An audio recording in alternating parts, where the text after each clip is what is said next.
is July 23rd, 2024, 6:31.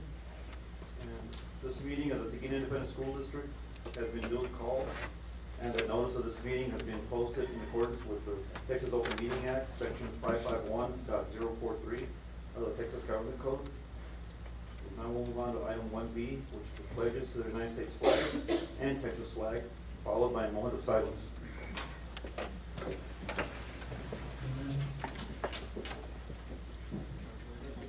To the flag of the United States of America, and to the republic for which it stands, one nation, under God, indivisible, with liberty and justice for all. Under the Texas flag, I pledge allegiance to thee, Texas, one state, under God, one and indivisible.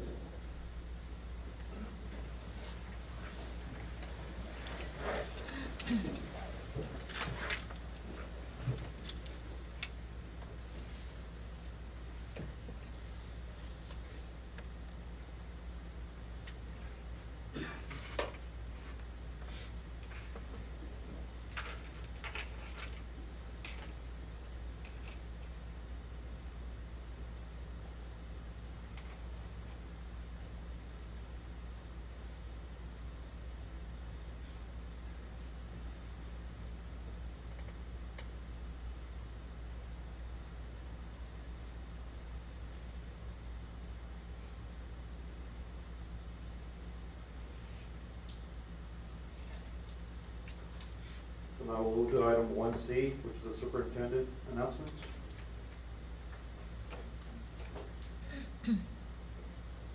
Good evening, Matador Nation. It is indeed an exciting time of year as we are in full preparation mode to welcome back our students for the first day of school on Thursday, August 15th. I know that many parents and guardians are looking forward to registering their children for the upcoming school year. For our returning pre-K 4 through 12th grade students, online registration begins on July 29th through our website at seguinisd.net. Students who are brand new to Seguin ISD will have the opportunity to register August 5th through 8th at their home campus. Details about campus registration are also available online at seguinisd.net. School supply lists for the 2024-25 school year are now posted on our website as well. And remember, the state sales tax holiday is scheduled for August 9th, 10th, and 11th. School supplies and most clothing and backpacks will be exempt from sales tax on these 3 days. Seguin ISD students of all grade levels who wish to use a backpack this year must have a clear backpack to help ensure a safe school environment for our students and our staff. Today, we welcomed our campus administrators back as they participated in leadership lunch here at Central Office. They will continue through midday Thursday, and at that point, I know they will be eager to get back on their respective campuses. I just have to talk a little bit about one of the first activities that our leaders were asked to embark on today, and that was to create an electric vehicle, and it had to work. It went down some ramps, and each campus had 2 hours to create a video, a poster, and build their car. And in 2 hours time, this is what we ask students to do. This is a PBL project. It's a project-based learning project, and so we turned it over to the adults today. I know that Jason Mummert has the videos that he would be happy to share with you. They were phenomenal. We really thought we had clicked on some wrong links and thought it was a professional commercial for some of the campuses, and Ball Early Childhood Learning Center and Barnes Middle School were the winning campuses. And so I do want to thank the team that has organized our leadership launch. Our team, the leadership team here at Central Office has been busy at work. And so this is where I will also insert congratulations that I gave at leadership launch to now Dr. Jason Mummers. Congratulations.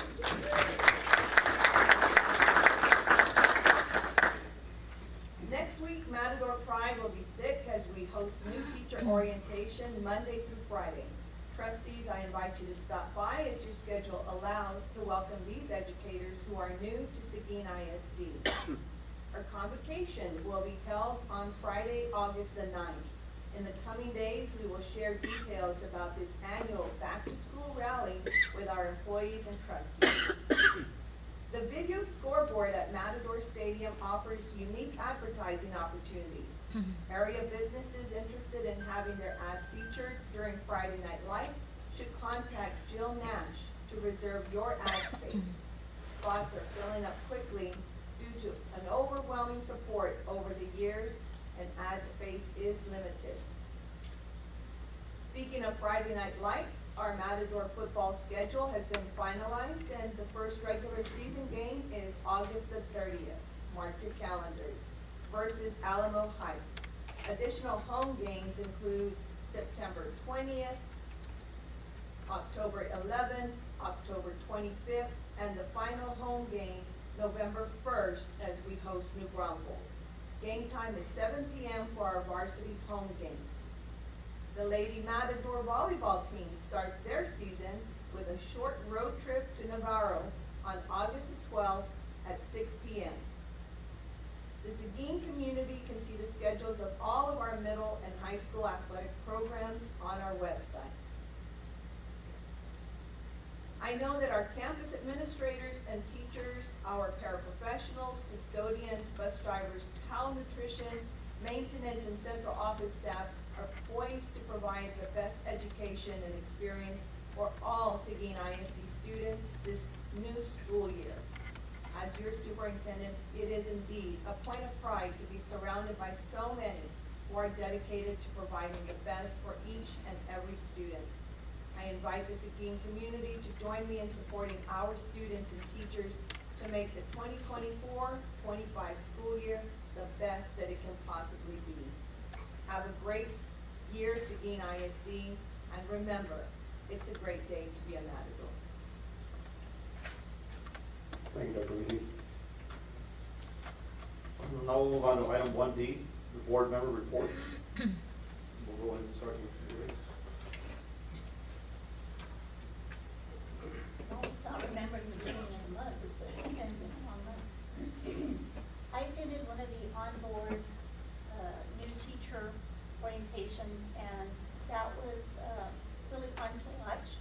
It was, nice to meet some of the first new teachers for them to get acquainted with our district, so that was one of my things that I enjoyed most. I had two highlights from this. They're both theater related. One is seeing the production from our ACE students of The Lion King. It was amazing to see what they were able to do in such a short period of time. You can be really proud of that. And then as a parent, I got to attend our theater students, 5 of our theater students going to nationals for theater in Indiana. And we came back with 2 superior and 2 excellent ratings, the top and the next one ratings that you can get. So we're very proud of our students. Nothing to report. I too attended one of the onboarding for new teachers, and that was, it was great to see the enthusiasm in the room and as they look forward to their start here with the Matadors and Matador family. I also just today completed a training that I needed to get done, and so was excited about that, the TEA school safety training. And Nikki, I thought about you a lot today. Who does this for your district? I know. That's all I have. I have nothing to report. Yeah, I also attended the new employee orientation, and once again, the staff did a wonderful job presenting, giving all the information that they needed. I mean, they feel very welcome. You could tell just by the vibe in the room that they were excited. And after that, I went and did a walkthrough of AJB. Those are the two items that I had. Now we go to item number 2, which is audience with the board. The Seguin ISD Board of Trustees designates a time for audience participation at the beginning of each meeting to hear persons who desire to make comments in accordance with board policy BED local. 2A, those wishing to speak shall sign up before the meeting begins, stating the concern or noting the agenda item they wish to address. Audience participation is limited to 5 minutes. The board shall not deliberate any subject that is not on the posted agenda. And today we do have 2 members in the community that signed up. And we can have Jackie Biesenbach first. And she will be talking about homeschool UIL.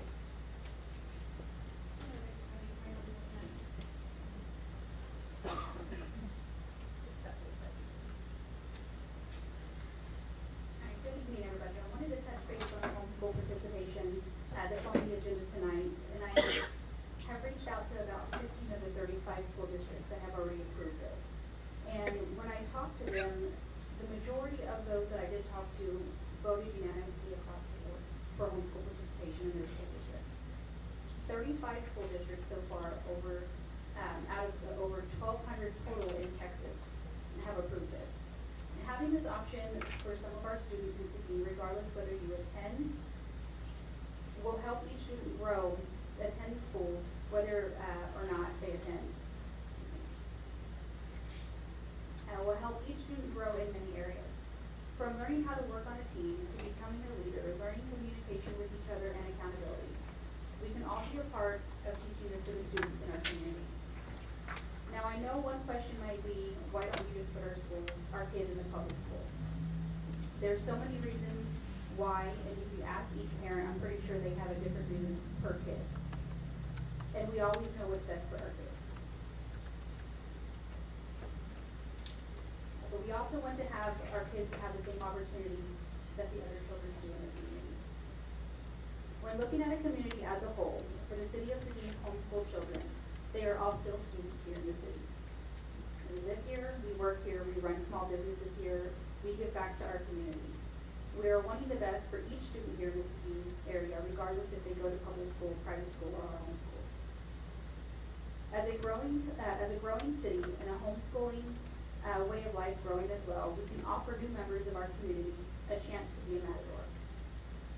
We know a lot of people have their eyes here on Seguin, and offering them a bonus if they move here only helps the community with getting their students involved, as well as property taxes and sales tax. Not only will that make the kids more comfortable coming from homeschool into a new school, but being able to make a lasting friendship with the new classmates. I'm not sure if most of you have read the bill yet, but as homeschoolers, we don't just have a free ride to play sports and go home and lay down. We as educators and our children as well as the students that attend the school are held to a standard. In HB 547, section 33.0832, section D, reads, a non-enrolled student who seeks to participate or participates in a league activity on behalf of the school is subject to the following relevant policies that apply to students enrolled in the school as well. Registration for league activities, age eligibility, fees, insurance, transportation, physical education, qualification, responsibilities, student or event schedules, standard forms of behavior, and performance, as well as being able to establish the proof of residency for their district. The students must demonstrate grade level academic, and we also have to have a test administered by a third party.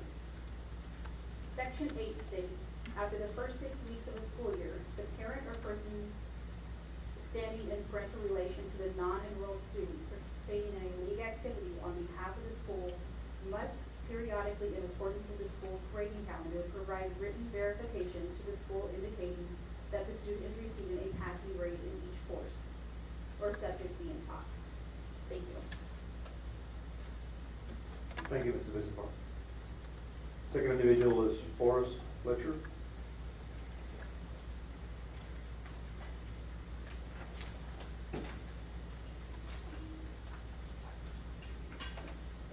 Good evening. I want to first and foremost,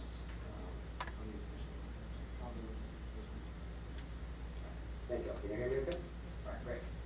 So first and foremost, I want to thank y'all for giving me an opportunity to address y'all today. I come before you not only as an advocate for diversity and community engagement, but also as a parent deeply invested in the well-being and future of all of our children. Today I'm here to champion a significant proposal that will benefit our entire community, allowing homeschool students to participate in UIL sports. This initiative is both progressive and essential for fostering a well-rounded community where every child has the opportunity to thrive. UIL sports are not merely activities. They are platforms for cultivating critical life skills such as discipline, teamwork, leadership, and resilience. These skills are indispensable for the holistic development of all children, including the 2.6 million homeschooled students across the nation. Homeschool families are integral parts of our district. They contribute through taxes and share our community spaces. It is only fair that they receive the same opportunities for their children as those provided to students in traditional school settings. As a former Matador athlete, a parent, the lead coach of the First Tee program at Max Starkey Park Golf Course, the lead coach for Seguin Parks and Recreation Department Youth Golf Clinics and Youth Volleyball League, and the founder of the Brighter Futures Foundation, a 501c3 nonprofit, I have witnessed the transformative impact of sports on children. Sports go beyond physical activity. They are about building character, forging lasting friendships, and nurturing a sense of belonging and achievement. Every child, including my own, yearns for a community where they can express themselves, be recognized for their efforts, and feel they belong. Integrating homeschool students into UIL sports will not only bridge gaps between different educational backgrounds, but also promote mutual respect and understanding amongst the student athletes. Additionally, this policy could substantially boost both the physical and mental health of these students. In a time where childhood inactivity is a growing concern, providing access to organized sports is critical. Active children are not only physically healthier, but also more engaged in their athletic pursuits. Studies show that physically active students score up to 40% higher on tests and maintain about 20% higher average grades than their less active peers. The benefits extend beyond individual health. They impact educational and community involvement. Data indicates that students who participate in sports are 15% more likely to pursue higher education. They also show a 10% higher rate in community involvement as adults, suggesting that early participation in sports can foster long-term engagement and citizenship. I understand there might be concerns about resources and fairness. However, let me reassure you, these challenges can be managed effectively. Numerous districts across Texas and throughout the United States have successfully integrated homeschool students into their athletic programs. By establishing clear and fair guidelines, we can ensure all students, regardless of their educational background, meet consistent academic and behavioral standards. This will maintain the integrity and fairness of our sports program here at Seguin. This decision is about more than just allowing access to sports. It's about nurturing an environment that values diversity and supports the growth of every student in Seguin. It's about reinforcing to every young person in Seguin, including my children and their homeschool friends, that they are valued members of our community with significant contributions to be made. In conclusion, I strongly urge the board to consider this policy of diversity and equality. By opening our UIL sports programs to homeschool students, we will not only enrich our community, but also provide these students with the same opportunities for growth, achievement, and success as their peers. This initiative represents a profound commitment to inclusiveness and and educational quality that will serve as a model for other districts like our friendly rivals over in the Bronx, and enhance our reputation as a leader in innovative educational practices. Thank you. Thank you, Mr. Fletcher. Appreciate it. As listed in the agenda, the district will give us a presentation later on tonight, so both of the speakers are welcome to stay for that presentation. So now we're going to go to item number 3, report/information items. 3A, introduction of newly appointed administrators. Mr. Trevino will present.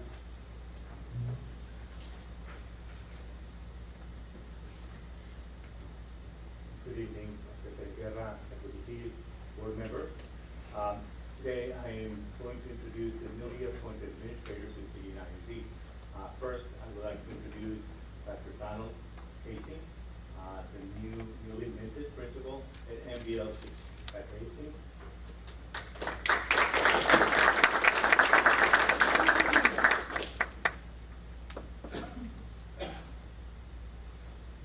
Dr. Hill, board members, thank you.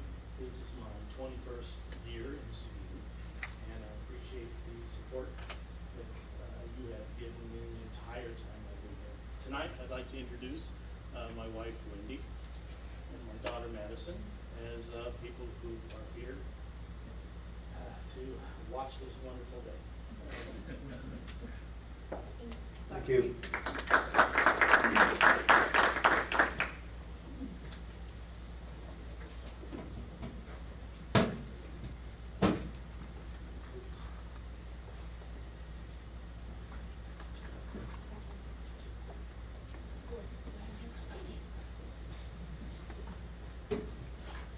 Again, now it's my privilege to introduce you our newly career and technological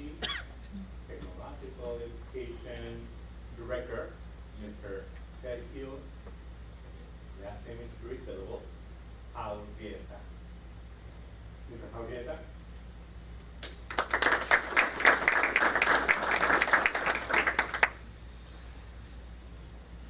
Dr. Mujib, board, thank you very much. I want to thank the community, the parents, and the student. I have certainly made a commitment to come out here, and it's a very precious gift that's been given to me, and I want to make sure I give back to the community.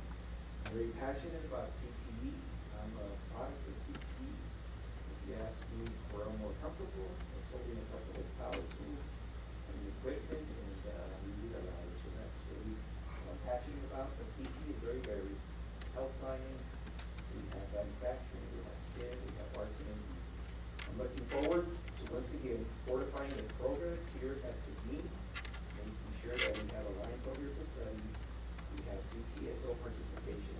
FFA is very big, and my student was an FFA student. Now he's a police officer for San Antonio. We have another kid that's 6'5", plays basketball out in San Antonio. And yes, he is my kid. They ask me all the time, so he's always so tall. Focusing on once again fortifying and increasing and having an impact on CCMR. Where the district can go and impact that nice day that we're on. Thank you so much.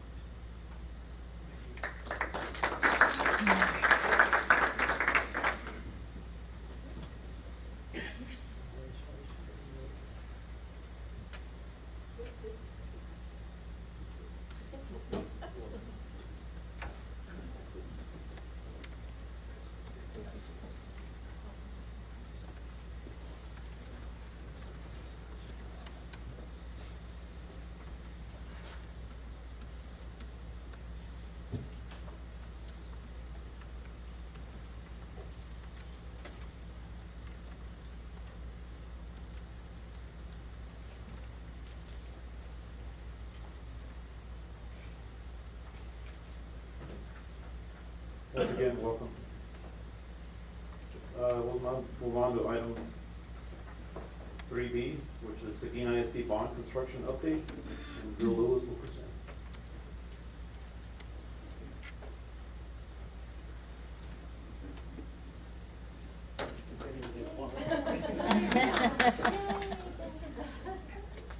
Dr. Mr. Chair, thank you for having me tonight, just to go for a quick board update on construction as we continue with all these exciting projects.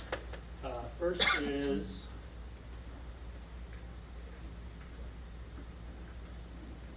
not getting any advance there.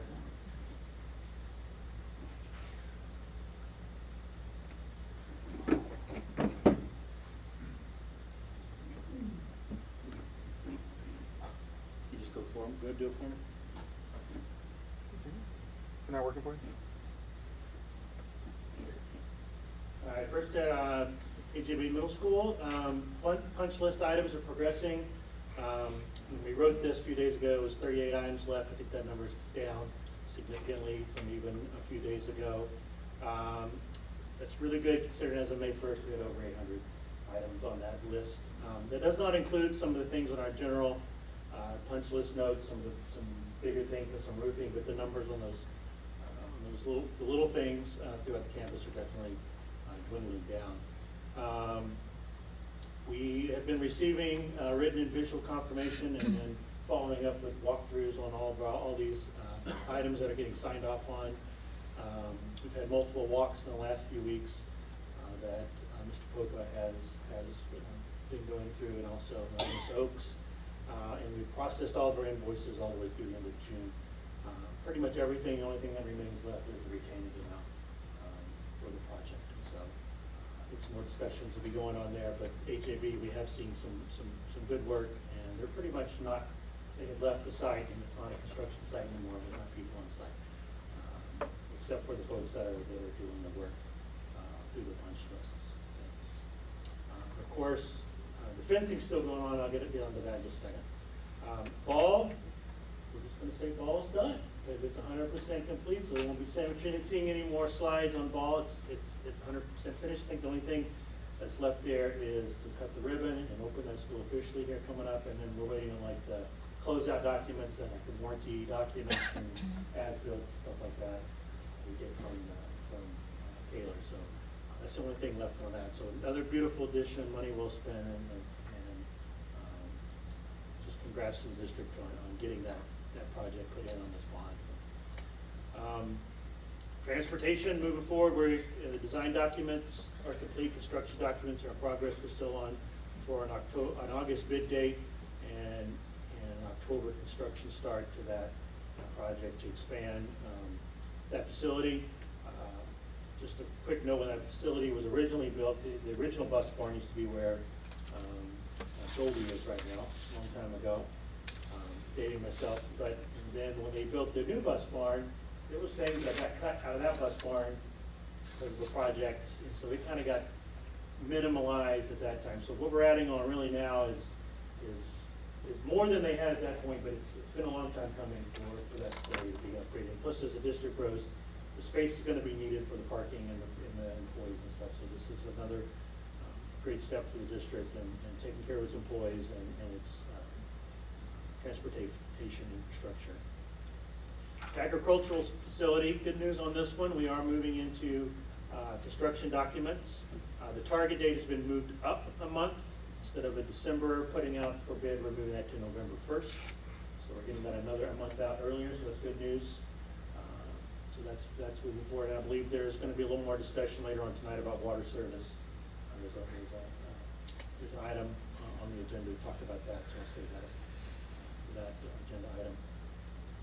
Just a quick rundown. Furniture is moving forward. We were at Sager today. There was a team putting furniture together at Sager today, so that process continues. There were people stopped and asked me, where do I pick up all the auction furniture? So that people have bought furniture and they're picking up stuff, so that whole process is moving and going. Roofing, still a little bit here and there on the roofing. HAB still has some roofing that's getting completed. Child nutrition's done. High school D-wing had about 13 items left. That was as of about 10 days ago, so that list is going down. Admin building has some punch list items, and I think the biggest part was like over technology. Part of the end had a little leakage last time, so I think those are still being worked on and getting corrected. Safety and security, we walked some sites today and talked a lot about safety and security. so I can give you some big things on that I think are exciting. So pretty much materials are everywhere. They're digging holes everywhere. There's posts up. There's a lot of fencing going up. Things have been ordered by the first day of school. Fencing should be complete. Let me preference that. Let me tell you what that means. It'll be up and campus secured by the first day of school. That doesn't necessarily mean not all the technology is not going to be in, not all the key cards and all the card readers will be active, but there will be gates, whether the permanent ones or a temporary secured gate. Fencing will be up and those things will be in place for the first day of school. The project itself is looking more like an end of September because you do have a lot of electrical and data and then the installation of those and the testing and stuff. There's a lot of those. So you won't have the key card walk in on some of those, but you will have secure gates into the campus to look forward to. So that's a good milestone coming up that has occurred on a very, very short timeline. You think to get all this work once it started to get it done for the first day of school. So that's really, really positive and really good. Barnes is moving quickly, kind of like the baseball and softball. Taylor's doing a great job getting things. You have to demo, and then you have to reset and be ready for the first day of school, especially in the cafeteria, and have that ready. So that's kind of what's going on now. They poured the piers. They had to remove the old stage entrance and remove the stage. Those are done. I think they've sent pictures of those. They drilled the new piers and poured those piers that are set there for the new stage. It'll be coming up, but then they're going to put up a temporary wall, and then they'll have getting the electrical and the lighting working. It's going to be a concrete floor, but they're getting that ready now for the first day of school, so they can occupy that cafeteria. And then they're getting ready on making ready on the foundations for the 2 new floors on the fine arts and the new classroom wing, and then they're working on the fine arts wing as well. So that's coming along really quick, and Taylor's doing a great job getting that going. McQueenie, we have, if you've driven by it, I drove by today, they have kind of the lot cleared where the school's going to sit. They have some entrances, like the temporary entrances are set, and they're working on some site utilities and getting access, getting electrical, those kind of things set up out there. But the site's been cleared, and they're working on the utilities, and again, the foundation digging is started, so that process is kicking off, and we're going to start our meetings here. I think Friday's going to be our first construction meeting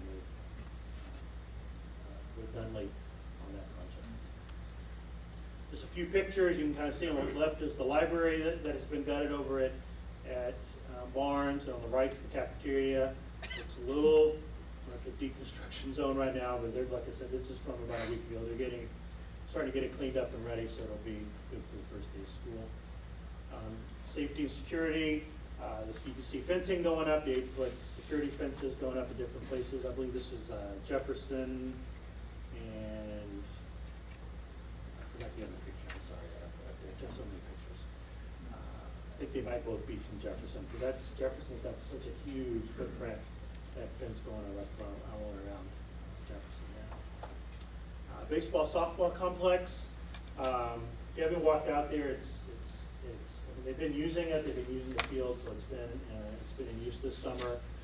They continue the mechanical, electrical, some plumbing work on the buildings. The buildings are up and the structures are done. So now it's kind of just getting the little pieces done. Both batting cages have been constructed, and they're working on today. They were putting in the electrical work for the lighting in both of those. Restrooms are almost complete. Have all the fixtures, all those kind of things are in. The bleacher, they have just finished some of the stands for the bleachers to set on, and so you'll see the bleachers start going up here this week, in this week and next week. Press boxes are still a couple of weeks away from being in before they put those on top and getting those set. The fencing, we coordinated again the fencing, the security fencing, and the site fencing today with the contractor for the fields, and then the fencing contractor to get that is up and going as well. I think with the grounds, there's a lot of open space around there. There's a lot of grass space for folks, and if you have teams come in and they can set up and visit, it's going to be really, really nice. I think we've got things set up and go in there. Still have our bond oversight committee. Our next meeting is gonna be on September 10th. We're gonna probably host that at Barnes, but that hasn't been finalized yet. Just be a place we can get, so the team can see discussion at Barnes on doing next place. Just a few more pictures up here for baseball, softball. You can kind of see some of the updated ones. The top right, the bottom left is one I took today. You can see those facilities are up and we're working on the final touches on those. That's all I have in my 8 minutes. Any questions or want to know? I'd just like to comment, drove by the softball field complex today, looking great. Yeah, it looks really, it's really nice. It's just first class. Did a great job just doing that facility to the extent that you did and not holding back on anything. So it's really nice. I was out there when I first laid down that grass, like 2 days afterwards, I was afraid to step on it, so I kind of Yeah. walked from the side, I didn't go in the middle. But what is the estimated completion date? So they should be out of there probably by end of August, Lauren, is that right? End of August, but they still have, they'll have to come back to finish, once the electrical panel comes in, they're gonna have temporary electrical panel put in. The lights and stuff, all that'll still work, but they'll have to come in, once that comes in, like in September, October, and then there's some lettering that's gonna go on the building, that's not gonna be until September, so we'll have to come back and finish those kind of things. But it's functional and usable, and we've had, like I said, the kids have already been on it and using the fields, and so they'll be able to use those from day one. Yes, they did a good job on. So, one more question, the bond oversight committee, that's gonna include cleaning? It does include updates on the cleanings. It's anything for 2022 and 2023 bonds. On the website. Any more questions on board? I have a question about the campuses that are getting new fences. Okay. If there's something that needs to be relocated because now the fence is blocking it, is that part of the budget from the bond to relocate those items? Is it up to the campus?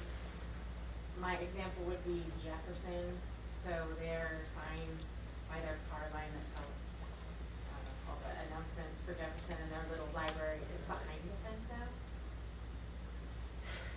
Jefferson's Would those sign. be- Yeah, Langdon's sign has always been behind the fence, and I don't know, but I noticed Jefferson the other day, and I just wondered if it was part of the budget to relocate those items, or if that was a campus expense, or how that works. If something needs to be I have relocated. to look, I can't picture which sign you're talking about here. They don't have an electric, They don't have an electric, Sign. they just have a regular little sign. and the car pickup line, right? Yes, and a little free library. Yeah, I don't know.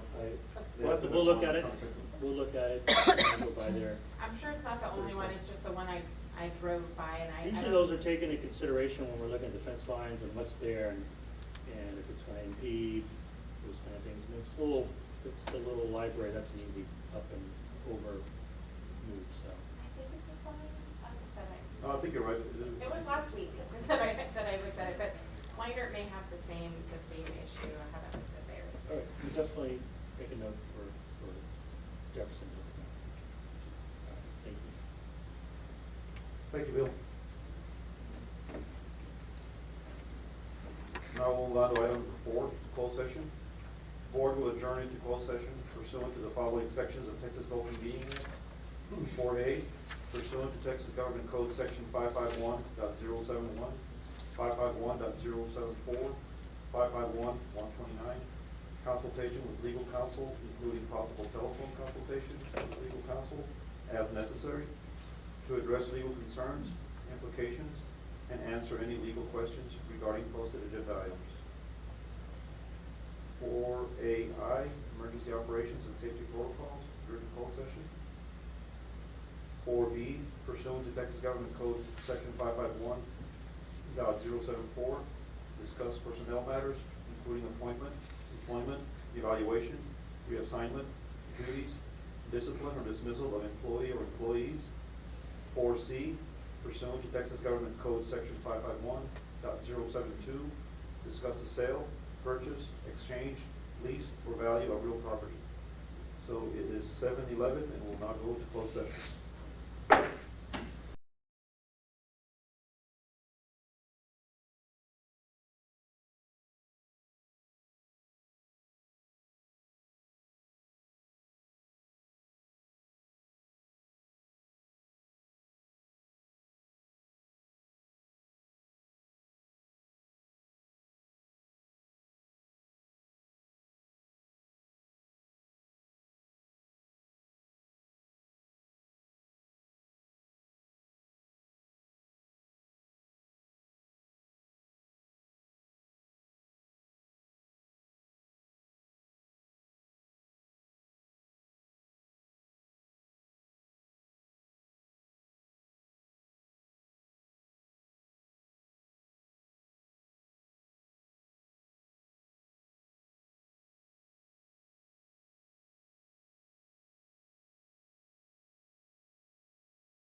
6:22, we will now reconvene the open meeting. The board will take appropriate action on items, if necessary, as discussed in closed session. 5A, possible action on professional personnel, including appointment, employment, evaluation, assignment, duties, discipline, or dismissal of any public employees or employee. There was not any action taken during the closed session.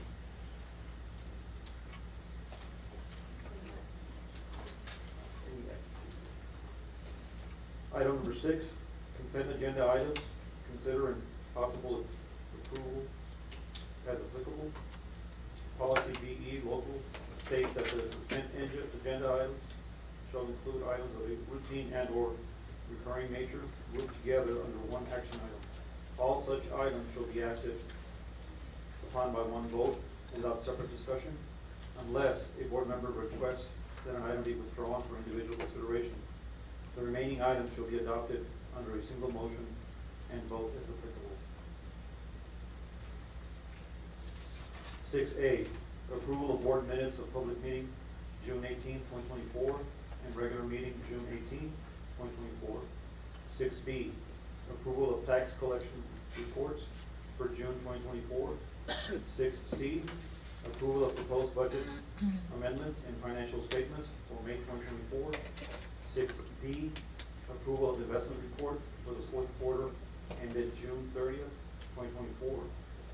6E, approval of investment report for the year ended June 30th, 2024.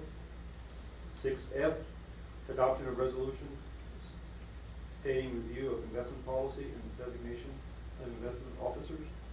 6G, approval of district-wide vehicle maintenance, parts and services, RFP 24-01.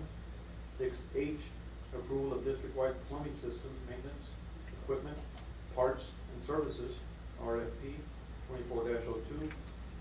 6I, approval of district-wide HVAC systems maintenance, equipment, parts and services, RFP 2403.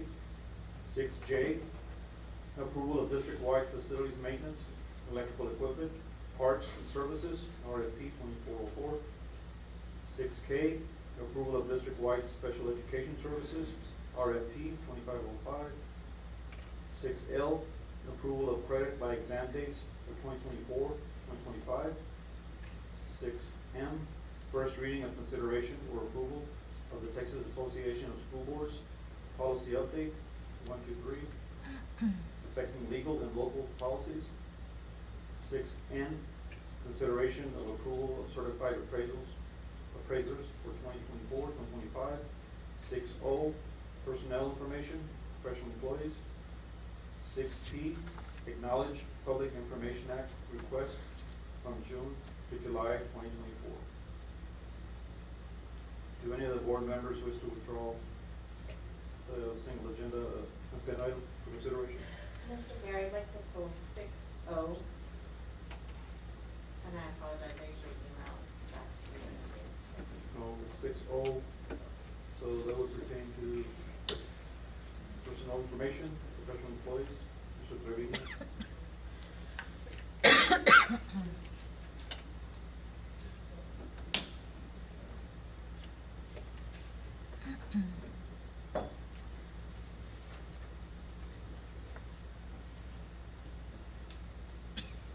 President Guerra, members, I'd like to respond.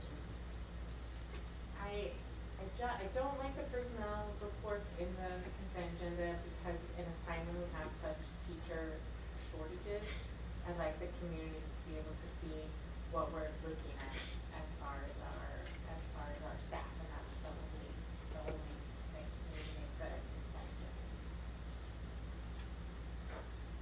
So, if there's anything you have to say about these, that's great, but I just want to highlight to the community what we're looking at as far as hiring and Okay. accepting. And then the designations are below that, below the new teachers. Thank you. Thank you, Mr. Trevino.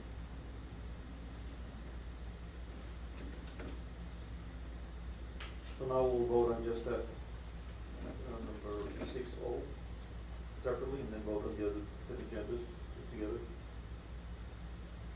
Do I hear a motion on item 6O? Motion has been made by Ben Amador and second by Linda to approve consent item 6O. All in favor, raise your right hand. All against? Motion passed 6-0. Do I hear a motion to accept the remaining consent agendas? A through P with the exception of O. I move to accept items 6A through N and E. Do I hear a second? Motion has been made by Ben Amador and second by Denise. Are there any discussions? Any discussions? All in favor, raise your right hand. Motion passed 6-0.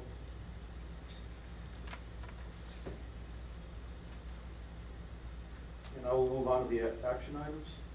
7A, review and approval of the 2024-2025 optional flexible school day program application for Seguin High School and Mercer Bloomberg Learning Center, FSD program, and the application for the Mercer Bloomberg Learning Center with Graduation Alliance. And our presenters today are Christine Perez and Saldana. Dr. Hastings.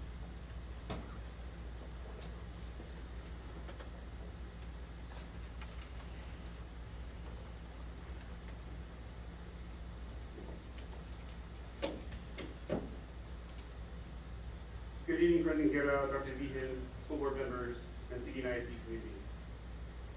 My name is Dr. Cristobal Saldana, and I'm blessed to serve as the Associate Principal of Operations at Seguin High School. In addition, I serve as the administrator who oversees our campus optional flexible school day program.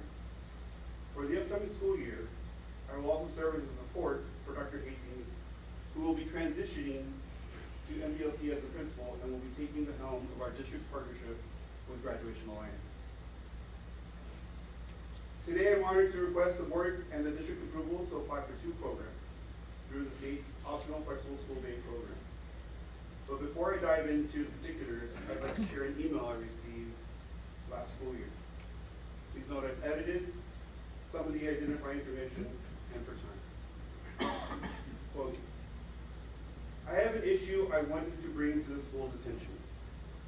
My nephew's name is David. He's a senior. He's not living at home. He's on his own and is working on earning enough credits to graduate. His family situation is not good, so he moved out. He called me crying earlier, saying his mom is going tomorrow to withdraw him from school to prevent him from graduating. He mentioned a flex program or something, I'm not sure. But his mom had to sign and she said she's not, and she's going to withdraw him just so he wouldn't have a diploma. He has no car. He walks to school. He has an offer at a welding school, but that's all gone if she withdraws him. How can we help this student? End quote. David's story is just one of the many heart-wrenching stories of the challenges some of our students face as they seek to earn their diploma. It's one of the many reasons why a program like this exists in our great state. And if some of this information sounds familiar, it's because it should. CA requires districts to apply for these programs yearly. And it's important to me that you have all the information you need and that our community does as well. The Optional Flexible School Day Program is a program that allows the district to offer flexible hours and days of attendance for students who meet the criteria as established by the state. The goal is to improve graduation rates for students who are at risk of dropping out. Students can attend a fixed or flexible schedule. Our target audience is students like David, who face obstacles in their graduation for a variety of reasons. This program gives students the opportunity to earn their high school diploma in a non-traditional setting. As part of the application, the district must provide a description of the plan, in this case, 2 plans: staffing information, scheduling information, as well as a way to track attendance. Once TEA receives the application, it will notify the district of its approval. As I mentioned, the district is submitting one application with two program requests. The first is the flexible school day program, housed at both SHS and NBLC. The second program request is for Graduation Alliance, which will be transitioning to the Learning Center beginning this school year. As you may recall, we launched Graduation Alliance mid-year last year. Unfortunately, we had some hiccups in the application process. One of the hiccups was that the home campus had to be designated as an alternative campus by TEA. High school does not meet that designation, but NBLC does. For the FSD program, students will visit with their counselor, complete a written application, and then parents and guardians will meet with the review committee. If the student is accepted, they will be enrolled in the program at the beginning of the next marking period. Last year, students in the FSD program earned back 667 credits, and 85 of the graduates of the class of 24 were FSD students. Last year, we projected initially serving about 75 students. This year, we're looking to increase that initial enrollment to at least 80. Graduation Alliance is an online dropout recovery program for students up to the age of 26. As far as accountability goes, if a student earns their diploma within 2 years of their cohort year, we're able to claim them as part of our accountability. Typically, these students who do not graduate high school for one reason or another, and we as a district are telling them they have an additional opportunity to earn their diploma. As a student in Graduation Alliance, students have access to an academic coach, a local advocate who will check on them in person and be their support here in the area. This individual is employed by Graduation Alliance. They also have access to tutoring 24/7, support to pass end of course exams, and accommodations as appropriate, including for special education, 504, or ESL services. With Graduation Alliance, there is no upfront cost to the district. As students complete courses, funding is reclaimed by the district through average daily attendance funding. Graduation Alliance takes a percentage of this funding, and the balance is remitted to the district. Graduation Alliance and Seguin ISD have a shared vested interest in the success of this program. And as I mentioned earlier, we started this program mid-year last year and fell short of our initial milestones. We feel that starting the school year with an approved application will set us on the path to success. Lastly, it's important to note that we have local control on who we admit to this program. As we seek to carve out criteria for the admission, I want us to be sure that we are serving the students who came through our learning community. We are seeking to fulfill our promise to them by providing an opportunity for them to complete their high school education. With your help and approval of this application, it is our hope that the Davids of our community will be able to earn their high school diploma. And I will close with this. David graduated in May. And that is possible because you, our board, approved this application last week. And with that, I'll close and ask for questions. Is there a minimum grade that one has to be in to transition to any of these flexible school days? So can a freshman do it, or do you need to be a junior, or do you need to be behind in credits, or what is there additional eligibility? For our FSD program, we typically steer our students away from the FSD program, simply because there is such a need for some of our upperclassmen facing situations that are just heart-wrenching. That's not to say that it's exclusive, it's kind of just case by case, and we visit with them, visit with counselors, we work with district personnel, if they're evento, homeless, already need some extra help, we definitely work with them and go case by case. As far as Graduation Alliance, we're still working on criteria for that. There's a lot that we need to flesh out on that. Mercer Bloomberg is 16 is when they can start.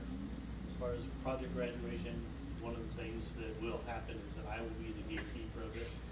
And in order to make sure that we are putting kids through all of our processes first, it's really right now set for students who have not graduated up until 26.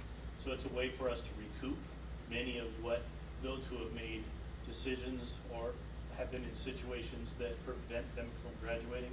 So in this case, it's a way of recouping them and helping them to achieve their life goals. I have a question. MBLC has been sort of a bright spot. Is this going to affect all of that? Is it? No, as a matter of fact, I'm being very protective of MBLC because the idea of doing something outside on a computer may be very attractive to some kids, and that's why it's going to be after school. In other words, if they have not graduated and they've gone through optional flexible school day through the high school and not done that, and then maybe transitioned over to MBLC, we have our special niche for that group of students. We're going to keep them doing the same thing we're doing, which has been very successful. Mr. Law is responsible for that, but I plan on keeping that going. And then this program will be basically picking up those students who weren't successful in any of those other transitional programs to make sure they are successful. And Mr. I hope Robert, it all works fine. and I will say that for the most part, the students we are targeting for graduation or compliance have already heard us on accountability. So if you can't hurt us twice. Go on, get your reason. Mr. President, I move for approval of the 2024-2025 optional flexible school day program application for Seguin High School and Mercer Bloomberg Learning Center's FSD program and the application for the Mercer Bloomberg Learning Center with Graduation Alliance. Motion has been made by Linda, second by Denise, to approve item 7A is written. All in favor, raise your right hand. Motion passed 6-0. Thank you. Thank you. Thank you.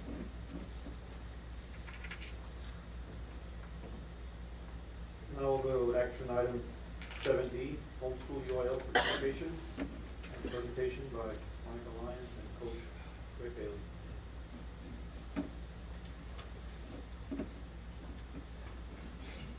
Good evening. Good evening, Mr. Guerra, Dr. McKee, Board of Trustees.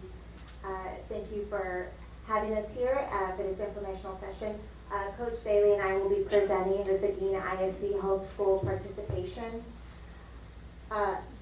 You have a revised version of the PowerPoint. I do apologize for the ambiguity of the first PowerPoint. You received the revised version yesterday.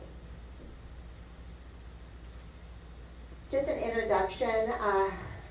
HB 547 allowed homeschool students to participate in UIL activities.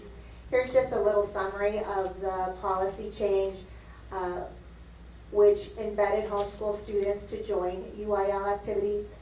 The eligibility requirements requires homeschool students to meet all the same academic standards and eligibility requirements as our current Seguin students would be required to meet. Following HB 547 is the HB 3708, and that's just providing districts support for those homeschool participators. The funding allocation is $1,500 per activity for school districts. The objective is to support districts in covering any additional costs. It can be for personnel, administrative costs, or resources required for the non-enrolled student.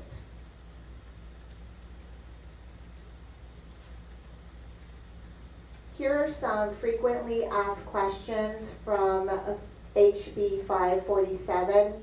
Does each school district get to decide whether or not to allow homeschool students to participate? The answer is yes. I'm not going to go through each one of these questions. I want to highlight just a couple. Does the district get to decide the activities that the homeschoolers participate in? Yes. If they approve the homeschool participation, we get to decide what activities they participate in. Who has the authority to determine what activity homeschool participation is allowed? This is a local school district decision and not under UIL jurisdiction.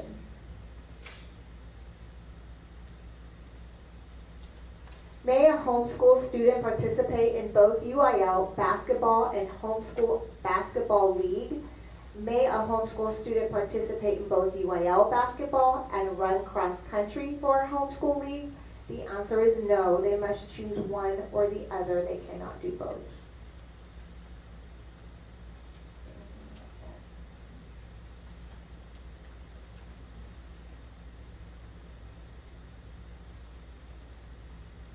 This is who administers a standardized test. This is a third party. It's the eligibility for the first 6 weeks. UIL does participate in 6 weeks for eligibility. And the parent or person standing in the parental relationship with a non-enrolled student is responsible for the oversight of academic standards. And the student must live in the jurisdiction of Seguin ISD school district.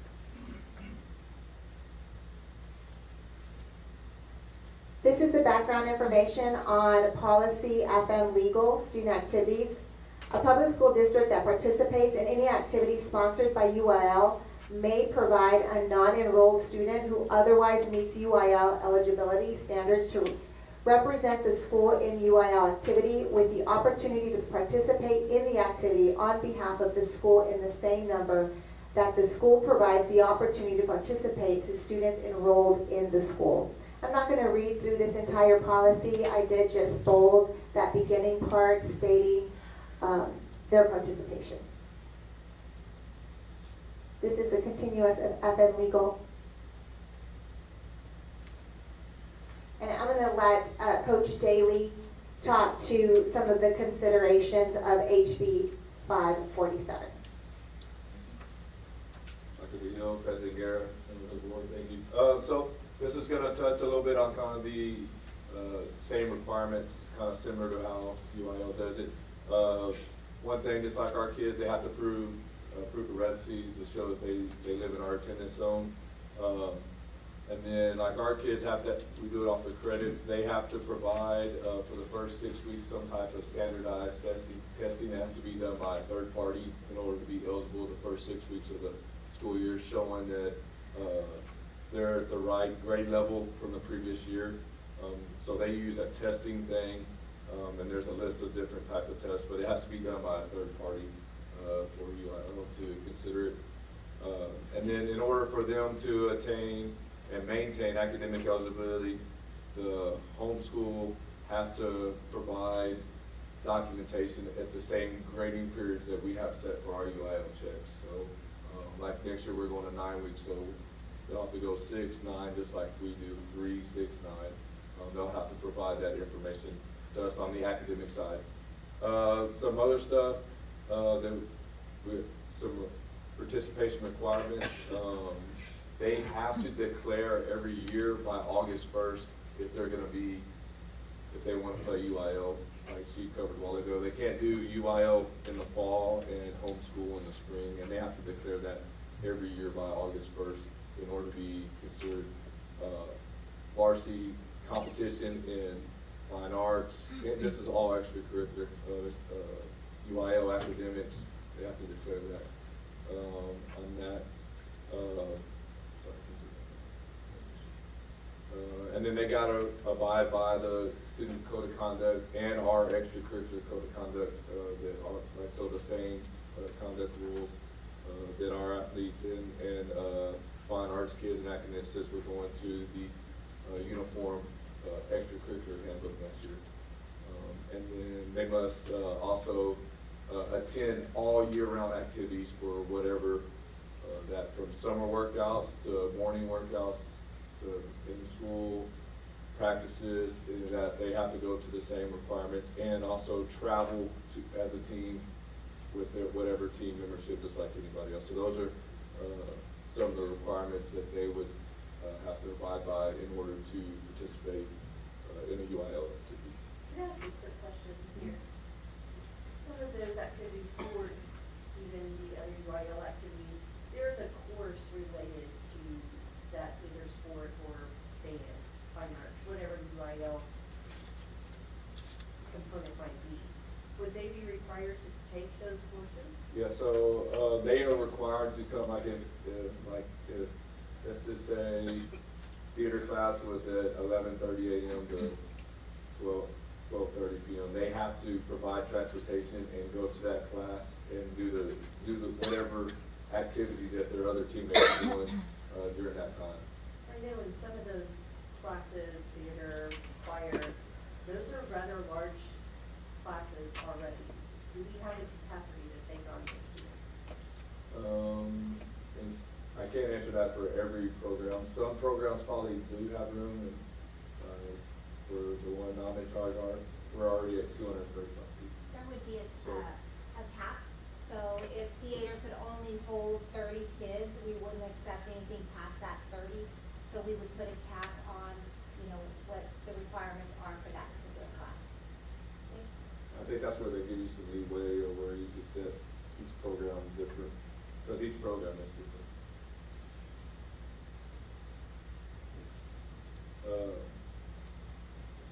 That's where it talks about where they can only do, if they're gonna do UIO, it has to be UIO the whole time.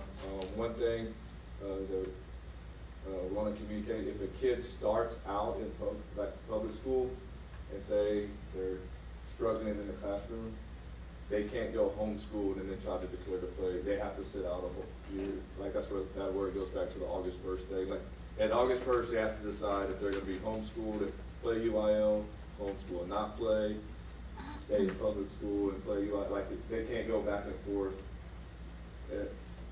throughout the school year. So that's kind of what the restrictions are. And they can only do one after the clear the day, just like or fine arts period, whatever activity period a day. Because UIL puts minutes on it, right? We're 300 minutes a week, so they would have to follow the same thing.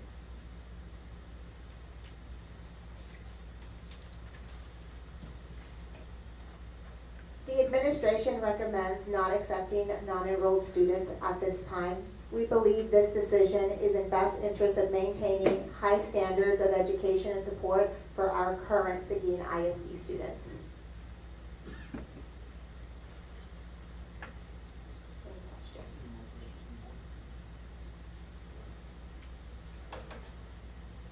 And in coming up with this recommendation, we talked to the other, obviously Mr. Daly is our athletic representative, but there's some other representatives involved. Yes, ma'am. We've had an informal survey with principals, other administrators in the district, Mark Tellis and myself, in fine arts, the CTE department, everybody. We kind of we met and discussed this numerous times, and we all came to the same conclusion. In our surrounding area, what school districts accept homeschool students? Lockhart and Wimberley.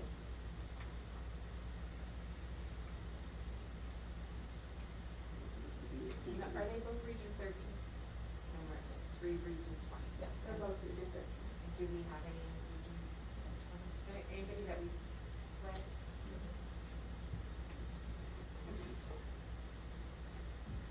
Any more questions?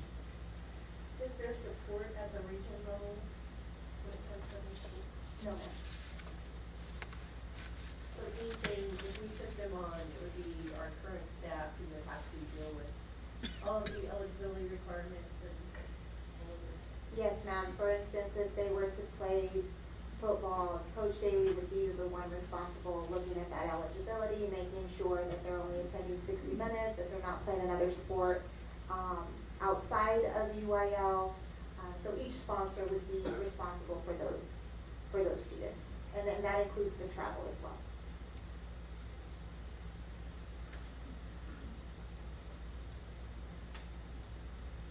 Any further questions? Thank you, Mike and Coach Davis.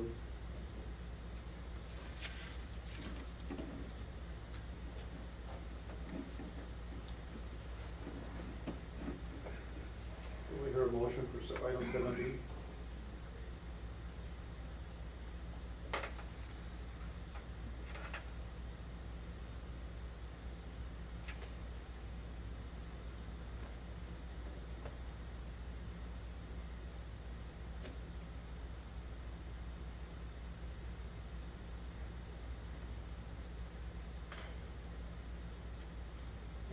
Do I hear a motion for item 7B, the homeschool video participation?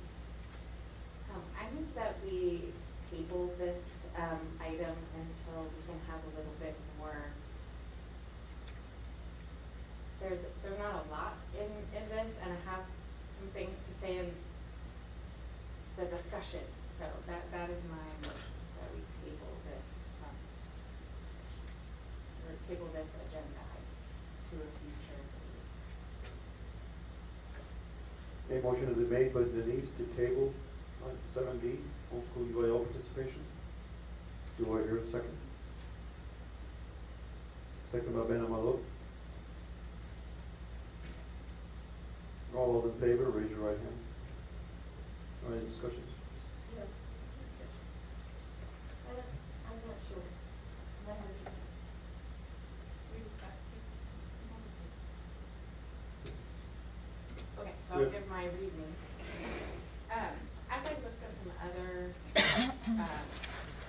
school districts who have started to allow homeschool students to participate, I saw that their FM local, we have an FM legal, but their local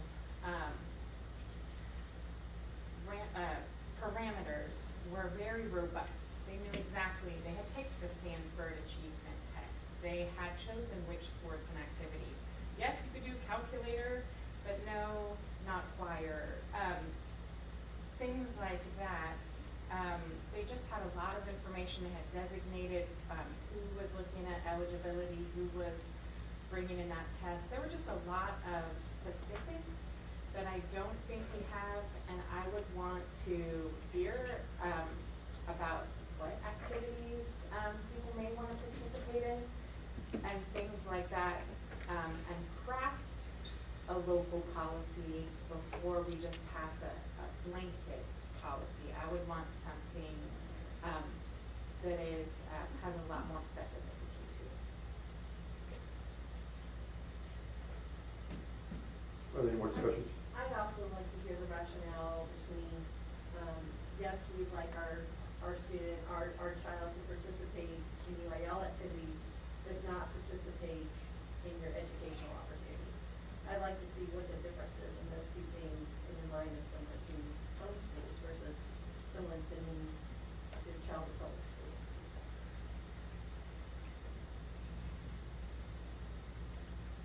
One of the things that I read also was, as Coach Daly alluded to earlier, that they have to show proof of eligibility at the beginning of the school year.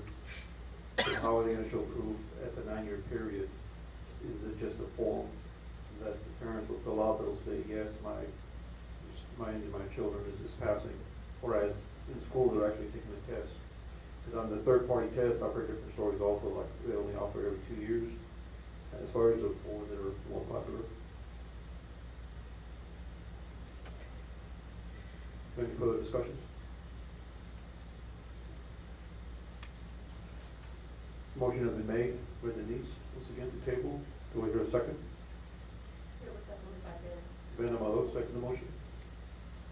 All those in favor, raise your right hand. Motion passed. 5-0, and all those against, raise your right hand. Just one nay. The motion passed 5-0. 5-1. 5 yeas and 1 nay.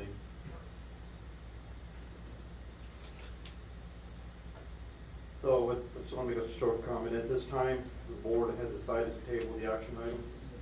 The board needs more time to further evaluate the request for homeschool UIL participation.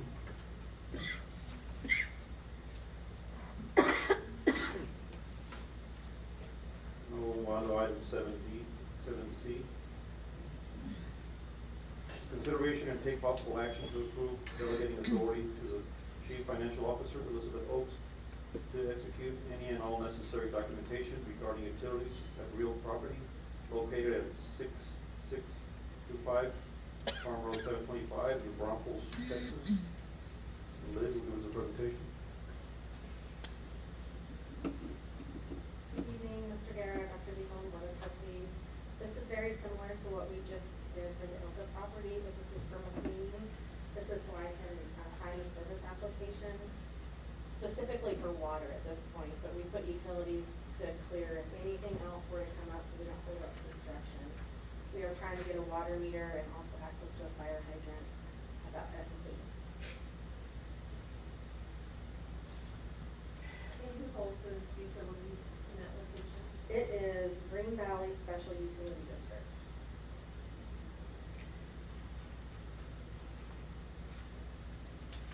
Any questions for Liz? Mr. President, I move that we approve delegating authority to the Chief Financial Officer, Elizabeth Oakes, to execute any and all necessary documentation regarding utilities at real property located at 6625 Eckers West 725 in New Braunfels. Motion has been made by Linda to accept item 7C. Do we hear a second? Second by Grace Beaver. All those in favor, raise your hand. Motion passed, 6-0.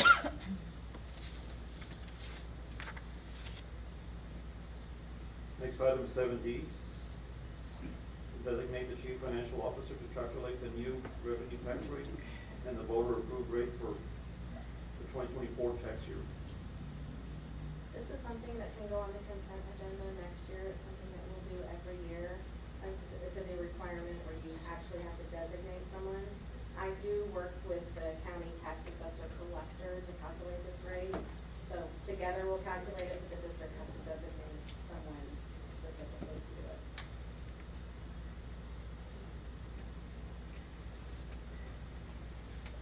Any questions for Liz? I move that we designate our chief financial officer to calculate the new revenue tax rate and a voter approval rate for the 2024 tax year. Second. Motion has been made by Denise, and second by Linda to approve item 7D. Any discussions? Any discussions? All in favor, raise your right hand. Motion passed 6-0. Thank you, Liz.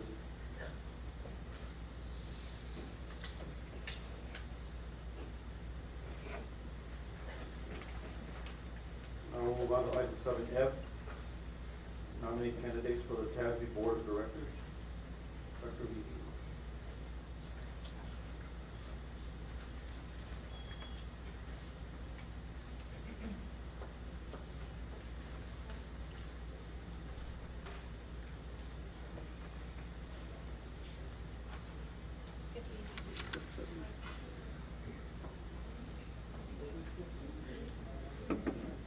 Pardon?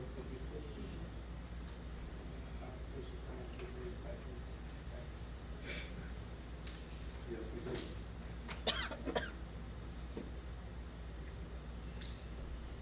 Move back up again, sorry, Dr. Levy. 7E, 2024-2025 compensation plan, pay grade and stipends, presentation by Mr. Trevino.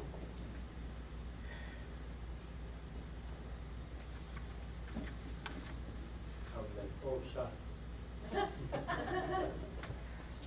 Good evening, President Guerra, the committee board members. We come to you to request a approval, some adjustments in pay grades, in stipends, and then also in how we're going to pay for the teacher incentive allotment. In regards to stipends, we conducted a arduous meetings with directors, principals, in regards to leveling our stipends and maintaining competitiveness and then being equitable with other school districts in the surrounding area with Seguin ISD. So we were able to achieve that, and we were able to net a savings of about $290,000 with making sure again we were equitable and again fair to our taxpayers. So we did that again with this in collaboration with these people. Also, in regards to the pay grades, TASB recommends that there be adjustments to the minimums of each of the pay grades, so to remain competitiveness, which is the minimum salary for each of these pay grades. So I will walk you through that.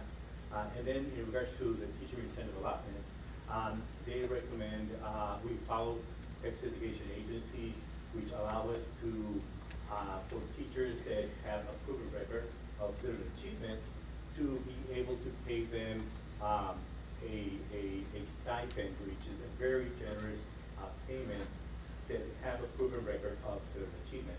So that's paid the following year, and that is kind of calculated. So the Texas Education Agency allows each district to keep a 10% of that to pay for related costs in the managing of the Texas the teacher incentive allotment. So that's what we're requesting in that respect. So in regards to the adjustment to the pay tables. So again, as I mentioned, the Texas Association of School Boards recommends that we adjust pay grades in each of the pay tables. So what they recommend is that we adjust the minimum of each of the beginning of each of the pay tables. So P1, C1, M1, maintenance, transportation, child nutrition, that we have a small percentage. So for example, on the clerical one, the minimum will go from 1432 to 1490. So it's a small few cents change for that. So once we change that, of course, there are some consequences to that because each of those next pay steps needs to be adjusted according to TASB, a 4% difference between C1, C2, C3, C4, maintain a range, a difference of 4%. So we were able to achieve that with calculating that. In the current pay tables, the ranges, the difference between C1 and C2 and thereafter, there was no standard difference. It ranged from 2% to 8% to 10%.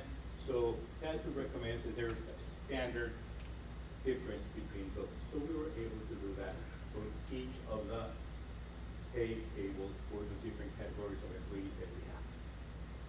They also recommend that the minimum, between the minimum and the maximum, there be a 40% spread. So we were able to calculate that as well. So when we move the beginning pay for C1s, we need to raise, or we're doing essentially is raising the floor for all of the pay grades. 40%, 40 cents, 42 cents, up to $2.50. When we do that, we also need to make some changes for the other pay steps in each of the pay tables. So when we did that, for example, in the professional pay grade, we increased the pay grade P1, P2, and P3. 4% of employees needed to be adjusted to the new minimums in all of those pay steps. So there were 7 employees, and the adjustment ranged between $1.05 per hour to $2.50 per hour. Pay steps P4, P5, and P6 were adjusted, but no employees were impacted for that.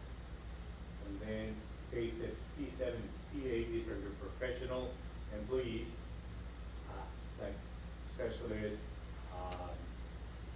coordinators, principals, assistant principals. For P7 and P8, there were no adjustment was necessary since they were already held in a robust. So for that, to make that change, it needed to change, affect 4% of employees. In changing the clerical pay grade, moving that minimum to the C1, it also affected moving some employees in C2, C3, C4, and C5, some clerical employees as well.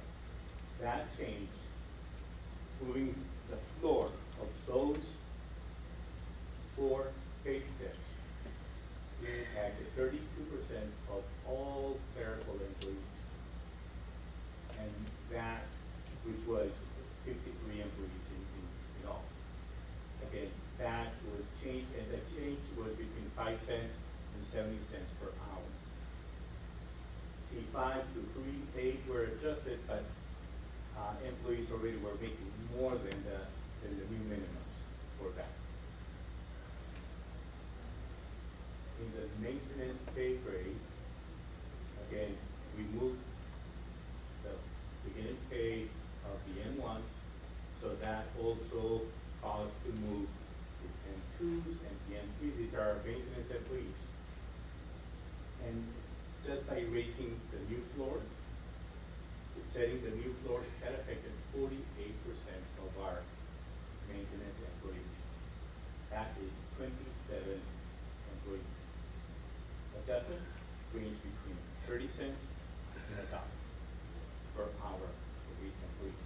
That tells us that the majority of our employees are coming in at the entry of those pay grades. They're coming in with an experience, so we're setting salaries at the beginning pay for those pay grades, for those pay steps. Sorry. Steps and 4 and then 5, those are your carpenters, electricians. They were adjusted, but those employees were already being compensated higher than the new minimums. Transportation, moving the T1, T2, and T3s, moving that, increasing that new minimum, increasing the floor of those, affected 50% of all of our transportation employees. 50%. That meant 37 employees. And those adjustments were between 48 cents and 94 cents per hour, those employees. That right there was cost to the districts about $39,000. For clerical, it's about $22,000. Professional is about $27,000. And last, child nutrition. Mind you, this budget was, for the child nutrition department, was already approved in the June budget, along with the June budget. Also, they're totally funded by the federal government. So they came with a recommendation that we increase the salary, the hourly rate of all employees in the child nutrition department by $2. That is that affected 100% of the all employees, of the child nutrition employees, 67 employees. Basically, now they're going to go from making about $18,000 a year to about $21,000 a year for child nutrition. That's the entry level group, food service employees. That is my presentation. I can answer any other questions you may have. In sort of making the tables more uniform, no one went down in pay. Is that No correct? Just one, wanna clarify. no, 0 employees went down. 0 employees. 127 employees, actually 124 actually went up. 0 employees went down.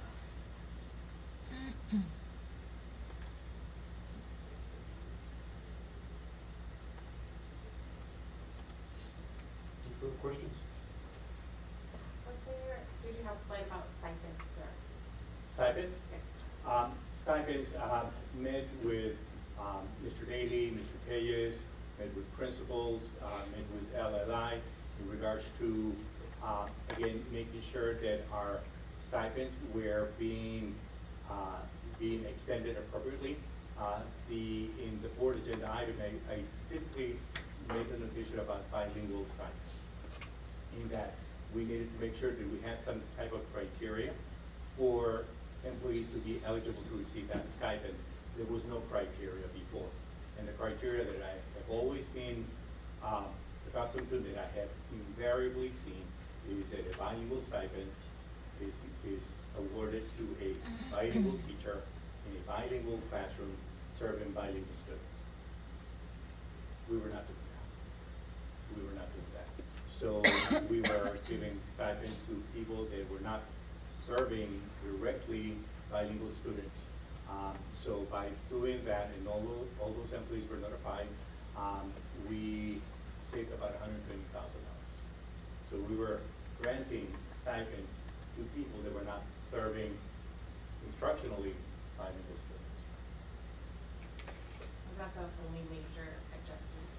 Did everything else seem in line when you looked at the stipends? Yes. The other major adjustment was in regards to athletics. Mr. Daly and I met several times about that. We looked at surrounding school districts. We looked at San Marcos, Church Cibolo, New Braunfels, Northside, Northeast, and to make sure that we were in line with those school districts. One of the things that we were doing, we were paying for extra days. So the coaching stipend plus extra days, where no other school district that I looked was doing that. So we went ahead and adjusted the regular stipends that were being given to compensate for not paying for the extra days. So you're looking for approval of this? Yes, for approval of the adjustment to the stipends, adjustment to the pay tables, that I believe I included that in the board packet, the current and the proposed, and then the teacher incentive allotment, where we are able to recoup 10% for related costs for managing the program. Mr. President, I move for approval of the 2024-2025 compensation plan, pay grade, and stipends. Motion has been made by Liz Duncan to approve item 7E. Was there a second? I'll second. Second by Carl. Any discussions? Any discussions? All in favor, raise your right hand. Motion passed 6-0. Thank you, Mr. Trevino. Thank you.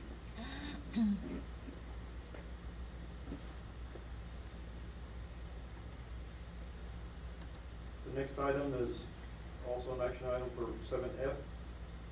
Nominate candidates for the TASB Board of Directors.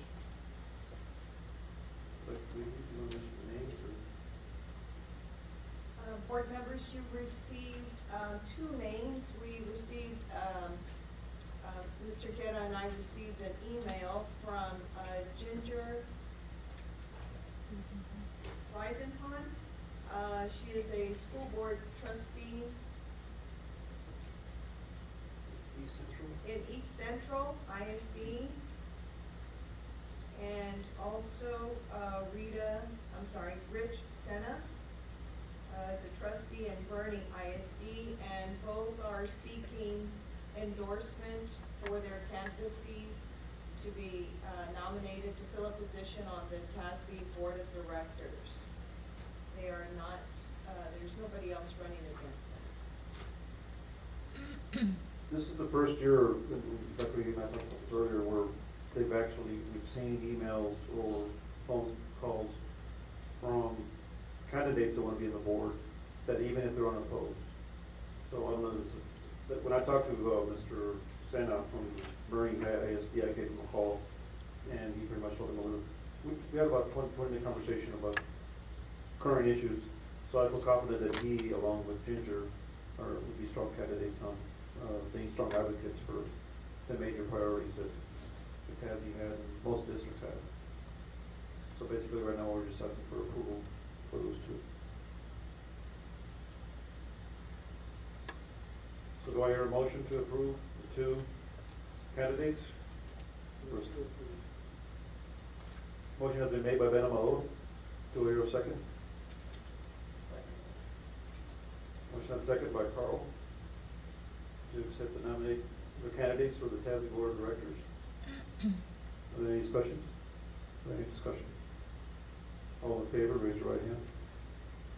Motion passed 6-0.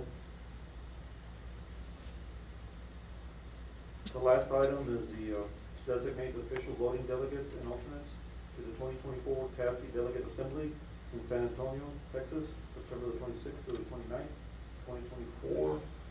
And I believe we discussed this before, and if I'm correct, and Denise would be the primary delegate and Grace was the alternate.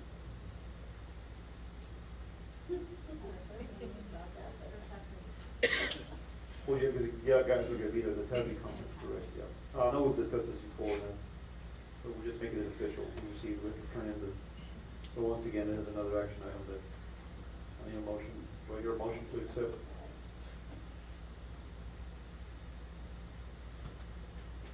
Do I hear a motion to accept? Mr. President, I move to accept the designated official voting delegate and alternate for 2024 Delegate Assembly in San Antonio, Texas, on September 26th to 29th.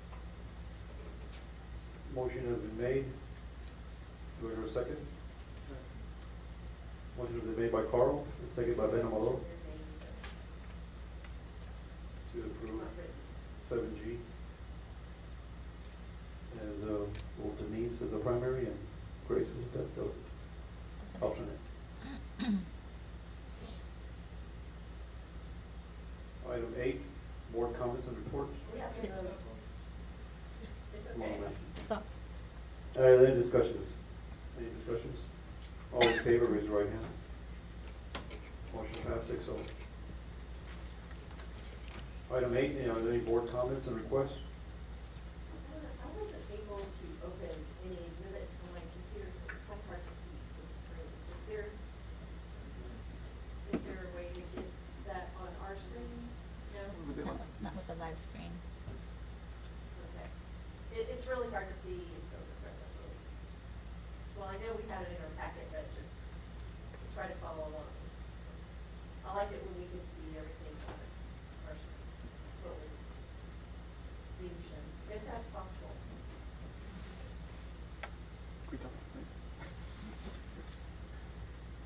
No? Yes. I'll talk to you. Okay. Any more comments? Any more comments, reports? Move to item number 9 to adjourn. Do I hear a motion to adjourn? Motion has been made by Ben Amalo. To adjourn, second by Carl. Any discussions? All in favor, raise your right hand. Motion passed 6-0.